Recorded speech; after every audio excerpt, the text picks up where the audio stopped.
اللهم صل وسلم اللهم صل وسلم وزد وأدم وأنعم وتفتح وبارك بجلالك وكمالك على الزين بارك وأشرف عبادك أشعث العرب والعجم وإمام الطيبة والهرم وترجمان بلسان الكتم ومنبع العلم والحكمة والحكم أبي القاسم سيدنا وأبيبنا وشفيعنا ومولانا محمد صلى الله عليه وسلم زده الشرف يا رب زده الشرف يا رب يا رب كرمه وتعظيمه ورفعته ومهابته وبره وسلم رضي الله تبارك وتعالى أن بالفعل العلي والقدر الجلي ساداتنا وأئمتنا وموالينا أبي بكر وعمر وعثمان وعلي الحسن ثم الحسين وعن بقية الصحابة وقرابة رسول الله صلى الله عليه وعليهم أجمعين والحمد لله رب العالمين.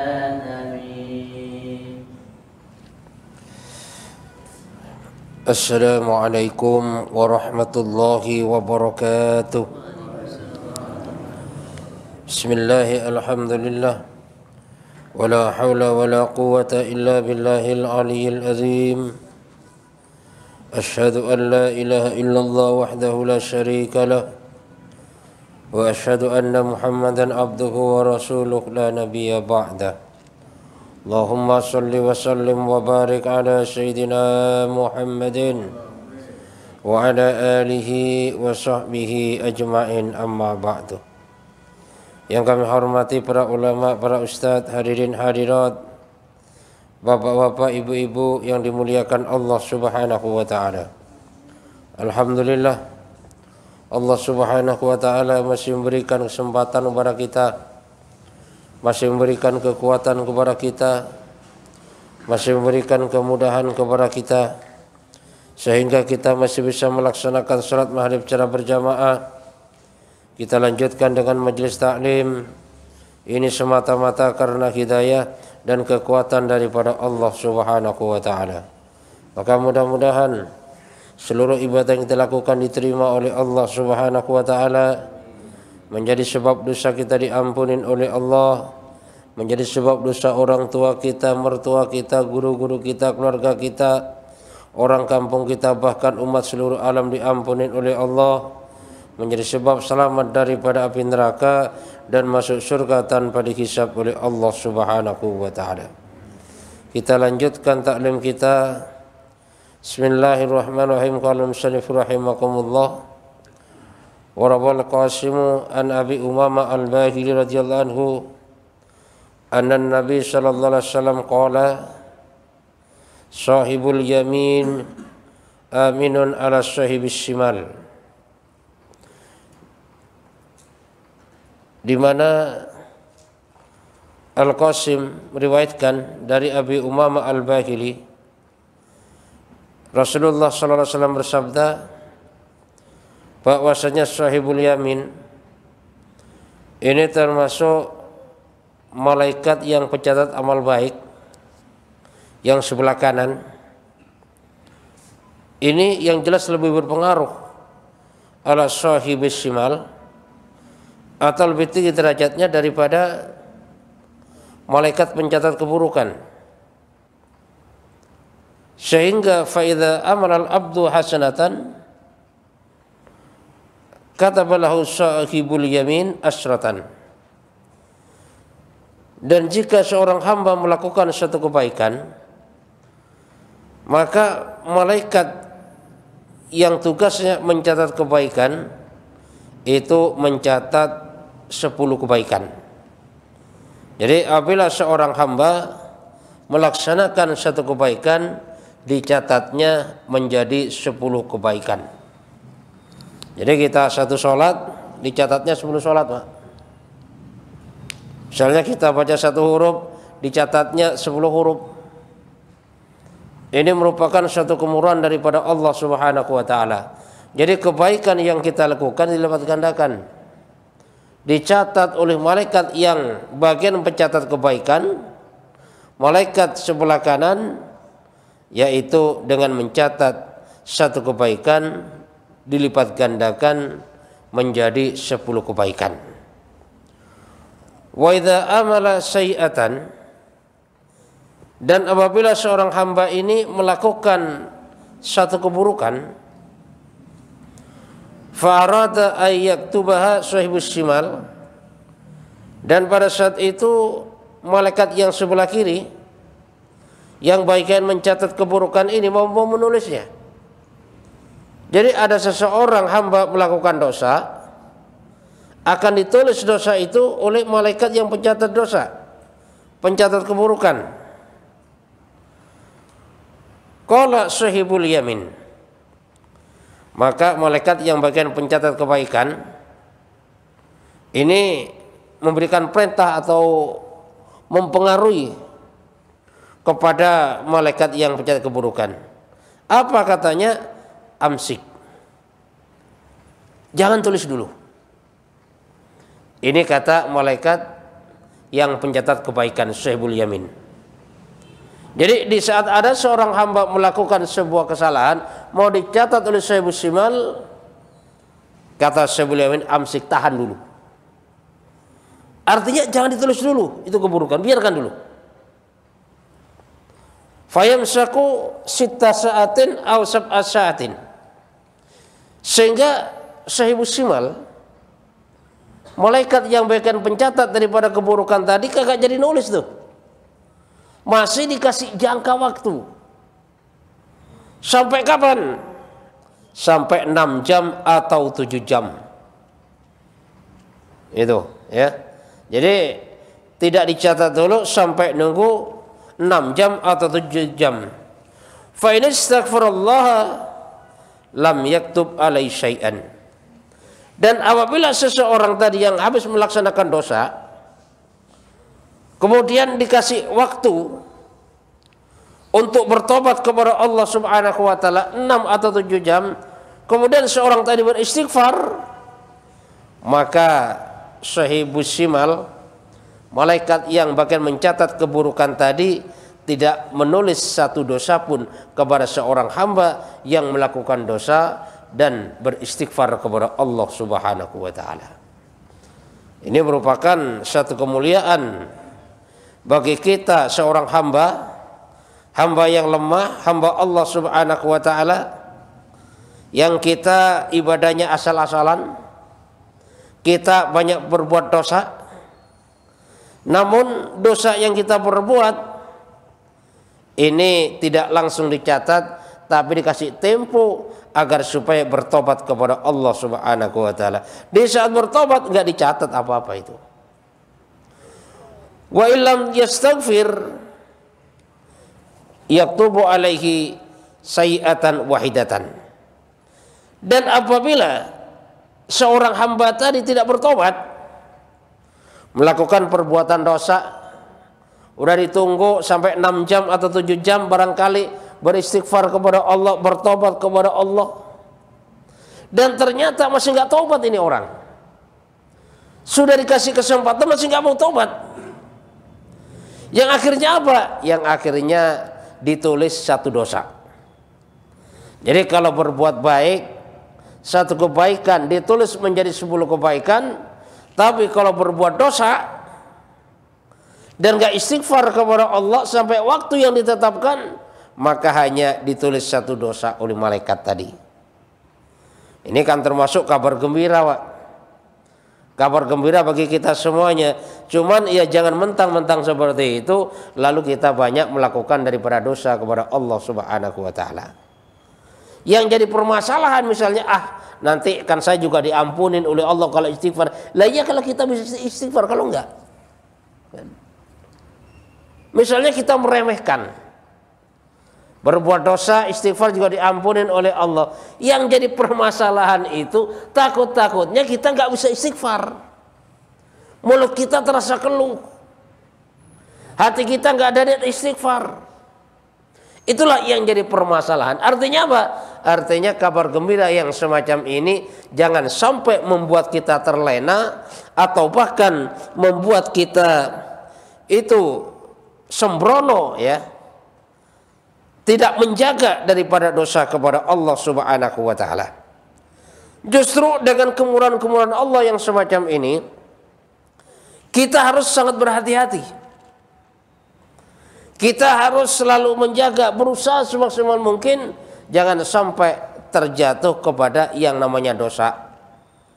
Walaupun istilahnya dengan berbagai macam cara. Kenapa? Karena yang namanya kita manusia ini, Pak, kan penuh dengan kelemahan. Jadi dosa yang disengaja maupun nggak disengaja itu ada saja. Kadang-kadang. Karena kita hidup di dunia ini kan ada yang namanya nafsu. Nafsu ini maunya kepada keburukan. Nafsu ini maunya kepada dosa. Sehingga kadang-kadang kita maunya berbuat baik, tapi kalau kita tidak mampu menahan daripada nafsu kita, maka kita terjerumus kepada yang namanya keburukan. Kenapa? Karena setan ini selalu menggoda kita. Bahkan kita di masjid, Pak, itu masih digoda sama setan. Bagaimana seandainya melakukan kebaikan, itu pun jangan sampai sempurna. Melakukan kebaikan jangan sampai maksimal. Jadi dibelok-belokkan oleh setan sampai akhirnya walaupun ke masjid, tapi pada dasarnya amalannya tidak di masjid, tidak maksimal sesuai dengan apa yang diharapkan oleh Allah Subhanahu wa taala dan Rasulullah sallallahu alaihi wasallam. Qala al-Faqih Abu Samarqandi radhiyallahu anhu, wa hadza muwafiq lima ruwiya an Rasulillah sallallahu alaihi wasallam annahu qala at-taibu minadz-dzanbi kama la dzanbalah. Kata Al-Faqih Abu Lais Samarqandi radhiyallahu an, bahwasanya di atas ini sesuai dengan apa yang diriwayatkan daripada Rasulullah sallallahu alaihi wasallam, bahwasanya orang yang bertaubat daripada dosanya sebagaimana orang yang tidak berdosa, sebagaimana orang yang tidak punya dosa. Kenapa? Karena dosanya telah dibersihkan oleh Allah Subhanahu wa taala. Ya contohnya misalnya kita punya kaca. Kaca ada kotoran. Kemudian kotoran dihapus, diusap, dibersihkan. Lah karena kotoran sudah dibersihkan, maka kaca tadi sudah tidak terlihat lagi kotorannya. Kenapa? Kotorannya sudah dibersihkan. Nah itulah ibaratnya kalau orang berdosa istighfar kepada Allah, minta ampun kepada Allah Subhanahu wa taala, wajar kalau diibaratkan kama la dzambalah, sebagaimana orang yang sudah tidak pernah dosa dalam kehidupan. Artinya apa? Artinya dosanya sudah dihapus, sudah diampunin oleh Allah Subhanahu wa taala. Makanya perlunya kita perbanyak istighfar kepada Allah. Bahkan setiap hari ini kita usahakan istighfar sebanyak-banyaknya. Kenapa? Karena kan kita nggak menyadarin, kadang-kadang ternyata yang kita lakukan perbuatan dosa kita nggak sadar kadang-kadang, Pak. Nah, dengan adanya kita perbanyak istighfar kepada Allah Subhanahu wa taala, maka disitulah dosa kita akan selalu diampunin oleh Allah Subhanahu wa taala. Wa rawiya fi riwayatin ukhra annal abda idza aznaba lam yuktab alaihi hatta yadhnuba dzanban akhar. Ada satu riwayat di dalam riwayat lain bahwasanya Rasulullah SAW juga bersabda, sesungguhnya seorang hamba apabila melakukan dosa tidak dicatat dosanya sampai akhirnya melakukan dosa yang lain. Ini ada riwayat yang menceritakan seperti itu. Jadi apabila seorang hamba melakukan dosa, maka dosanya tidak dicatat sampai akhirnya melakukan dosa lagi. Thumma idza adznaba dzamban akhar lam yuktab alaihi hatta yadhnuba dzamban akhar. Dan di saat sudah melakukan dosa lagi, dosa yang lain, tapi ternyata masih juga belum dicatat sampai akhirnya melakukan dosa yang lain lagi, ya. Jadi melakukan satu dosa nggak dicatat sampai nunggu dia bertobat, nunggu melakukan dosa lagi. Setelah melakukan dosa lagi ternyata nggak dicatat lagi. Fa idza istama'at alaihi khamsatu min adz-dzunub, dan apabila seorang hamba tadi sudah melakukan dosa berkali-kali dan dosanya sampai kumpul 5 dosa, ya, udah 5 kali melakukan dosa, wa amala hasanatan wahidatan kutiba lahu khamsu hasanatin, dan melakukan satu amalan kebaikan maka dicatat baginya 5 kebaikan. Wa ju'ilal khamsu bazahin khamsu sayiatin, dan yang kelima yang lain ini menjadi tebusan bagi keburukannya. Artinya apa? Artinya apabila seorang hamba melakukan satu dosa itu enggak dicatat sampai melakukan dosa lagi, melakukan dosa lagi sampai 5 kali.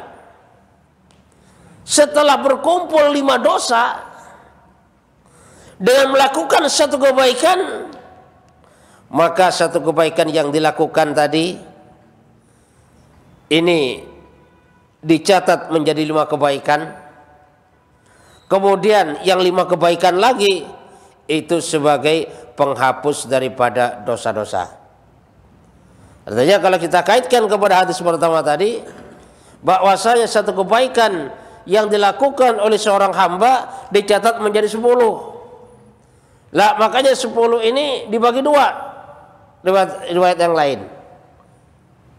Yang 5, yang 1, yang 5 ini dilipat gandakan menjadi 5 kebaikan, dan yang 5 ini untuk menghapuskan daripada yang namanya dosa-dosa.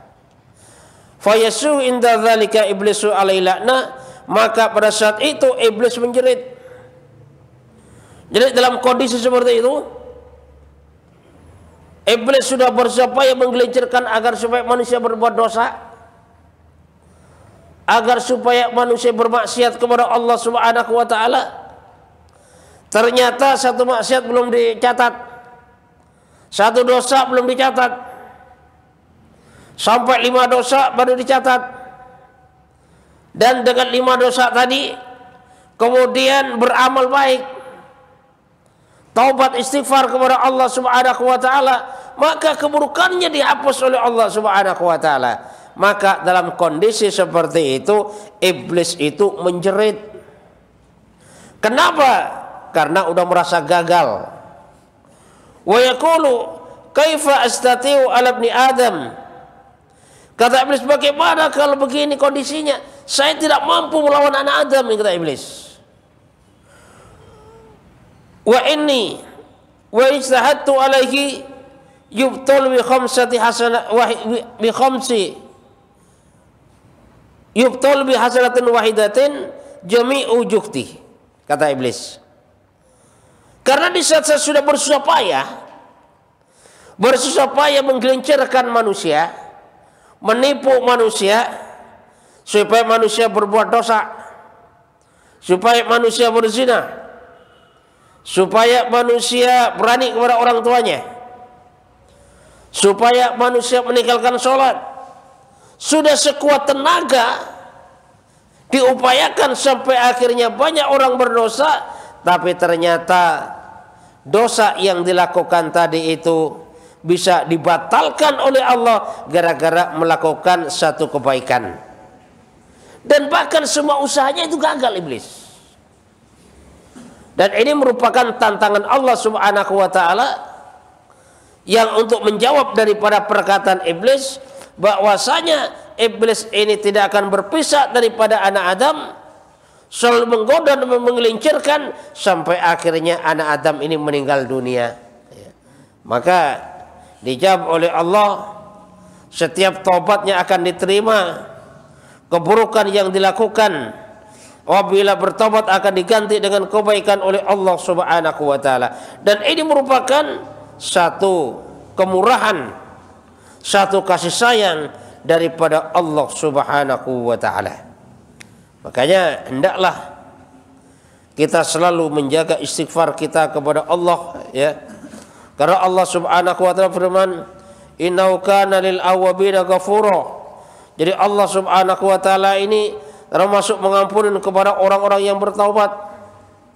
Sebesar apapun taubatnya, sebanyak manapun dosanya, kalau minta ampun kepada Allah, beristighfar kepada Allah Subhanahu wa taala, maka taubatnya ini akan diterima oleh Allah Subhanahu wa taala.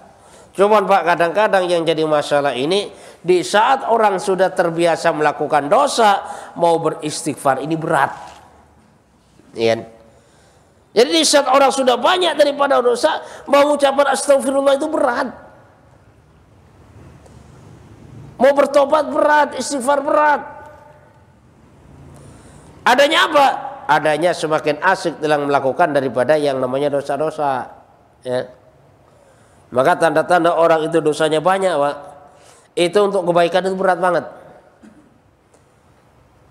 Kalau baca Quran berat.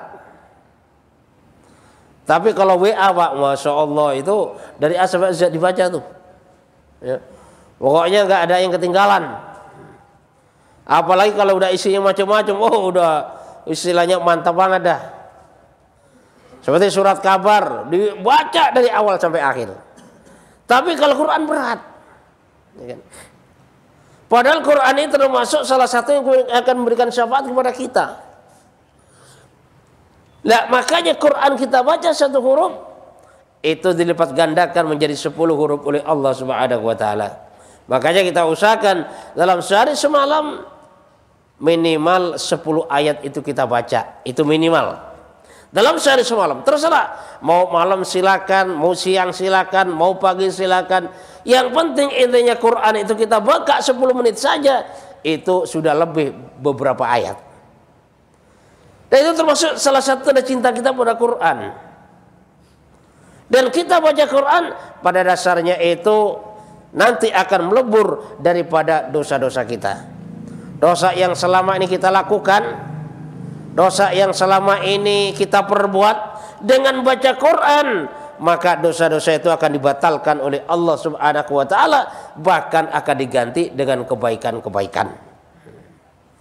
Nah, makanya di sini perlunya kita jihadun nafsi, kita berperang dengan hawa nafsu kita. Kenapa? Karena yang namanya nafsu ini, Pak, berat rasanya kalau dibawa kepada kebaikan. Ini nafsu. Ya. Nah, makanya nafsu harus dilawan. Nafsu itu harus dilawan. Harus berperang dengan nafsu. Sehingga seseorang kalau sudah mampu memerangi daripada nafsunya, maka di situ hidayah akan dibukakan oleh Allah Subhanahu wa taala. Walladzina jahadu fina lanahdiyannahum subulana. Barang siapa yang bersungguh-sungguh berjihad melawan nafsunya, maka jalan-jalan Allah akan dibuka oleh Allah.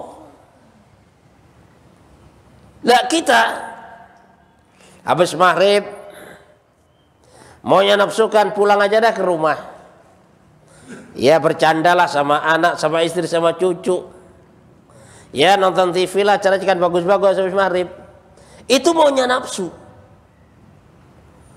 Cuman kita berjuang dengan nafsu, kita tundukkan nafsu kita, sehingga keinginan nafsu nggak kita turutin.